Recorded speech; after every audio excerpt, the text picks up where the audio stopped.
Bonjour, bonjour mes amis, comment ça va? Je m'appelle Madame Tweedy et bienvenue. Welcome to French with Ananas. Et voici Ananas qui dit bonjour. So my friends, we're here to learn how to say the color gray in French, how to write it, how to pronounce it. So let's go. So the way we say gray is gris. Now notice that the S is silent. We do not pronounce the S at the end. So let's try that again. Gris. So that's G-R-I-S. Gris. Can you try that? Gris. Bravo.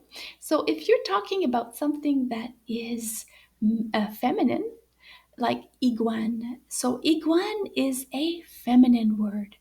L'iguane est grise.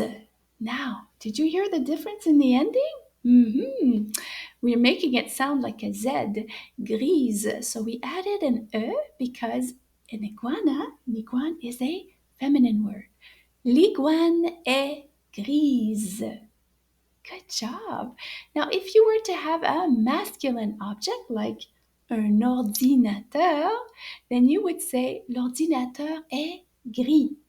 So no change. We don't need that E at the end. L'ordinateur est gris. Ça va? Oui, ça va? Ça va bien. Alors, Anana dit à la prochaine. Au revoir.